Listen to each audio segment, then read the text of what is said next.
आप सभी को गोवर्धन पूजा की हार्दिक शुभकामनाएं। दीपावली के दूसरे दिन यानी कार्तिक मास के शुक्ल पक्ष की प्रतिपदा तिथि को गोवर्धन का उत्सव मनाया जाता है। भगवान श्री कृष्ण के अवतार के बाद में द्वापर युग से ये प्रथा प्रारंभ हुई। दीपावली की अगली सुबह गोवर्धन पर्वत की पूजा आराधना की जाती है, जो कि इस साल 13 नवंबर को मनाया जाएगा।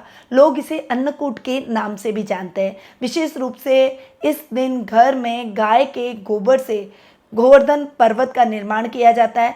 यह पर्व विशेष रूप से भगवान श्री कृष्ण और गौ माता की उपासना के लिए समर्पित माना जाता है। इस दिन भगवान श्री कृष्ण ने देवराज इंद्र के घमंड को चूर चूर कर दिया था और गोवर्धन पर्वत को अपनी सबसे छोटी कनिष्क उंगली पर उठा लिया था, जिस वजह से इस दिन भगवान विष्णु के स्वरूप भगवान श्री कृष्ण की उपासना की जाती है।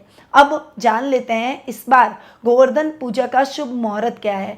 तो गोवर्धन पूजा का शुभ मुहूर्त प्रातःकाल 6:43 से 8:52 तक रहेगा। इसी अवधि में भगवान श्री कृष्ण और गोवर्धन भगवान की उपासना की जाएगी। इस विशेष दिन पर शोभन योग का भी निर्माण हो रहा है, जो कि दोपहर 1:57 तक रहने वाला है। मान्यता है कि इस शुभ मुहूर्त में पूजा पाठ करने से व्यक्ति को विशेष लाभ की भी प्राप्ति होती है। अब गोवर्धन उत्सव की, गोवर्धन पूजा की विशेष कथा भी है और वो द्वापर युग से आप सभी जानते हैं।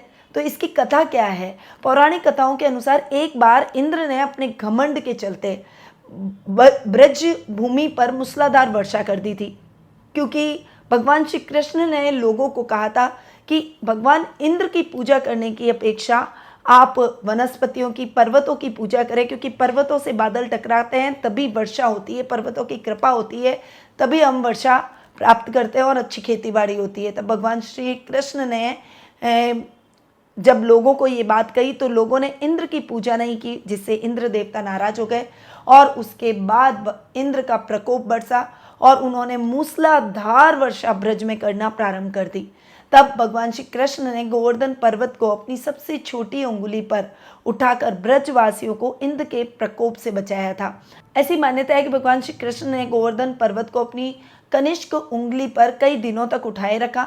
अंत में देवराज इंद्र को अपनी गलती का एहसास हुआ, उनका घमंड चूर चूर हुआ और उन्होंने भगवान श्री कृष्ण से क्षमा मांगी। तभी से गोवर्धन की पूजा की शुरुआत हो गई है और गोवर्धन पर्वत को जब भगवान श्री कृष्ण ने उठाया तब से वे गिरिराज के रूप में उनको पूजा जाने लगा और अन्नकूट उनके चारों तरफ। इस पर्वत को उठाने के दौरान सभी ब्रजवासियों ने नाना प्रकार के व्यंजन बनाकर उनको 56 भोग लगाए और तब से अन्नकूट की प्रथा भी इसी दिन से प्रारंभ हो गई। भगवान श्री कृष्ण की इस लीला के कारण उन्हें गिरिराज के नाम से जाना जाने लगा।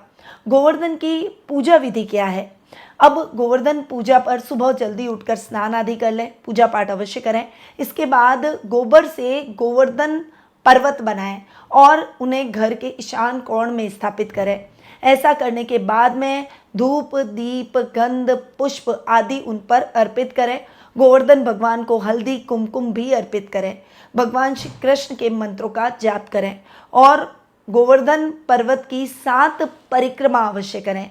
इस विशेष दिन पर गाय की सेवा करने का भी विधान है। ऐसा करने से घर में सुख, सौभाग्य और समृद्धि में वृद्धि होती है और माँ लक्ष्मी का आशीर्वाद आपको मिलता है।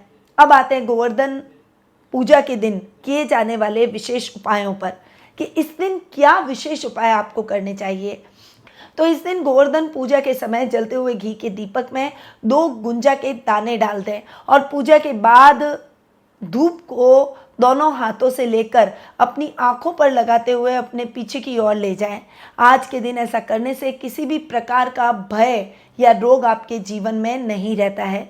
अगर आप पेट संबंधी समस्याओं से घिरे हुए हैं तो इससे छुटकारा पाने के लिए आज के दिन बहुत ही अच्छा माना जाता है। गोवर्धन पूजा के समय गोवर्धन की आकृति के पास में एक थाली में राहु यंत्र स्थापित करना चाहिए और विधिवत उसकी पूजा आराधना करनी चाहिए। पूजा के बाद राहु यंत्र को संभाल कर अपने पास रख लें या फिर तावीज़ में भरकर अपने गले में धारण कर लें। इस दिन ऐसा करने से एसिडिटी, गैस, डाइजेशन से संबंधित समस्याओं का समाधान होता है और उससे जल्द ही छुटकारा प्राप्त होता है। अगर आपके बच्चों के करियर में कोई दिक्कत आ रही है और आप उनके करियर को और अच्छा और उन्नत देखना चाहते हैं, तो इस दिन आपको भगवान विष्णु के मंदिर में हरी सब्जियों का दान भी करना चाहिए।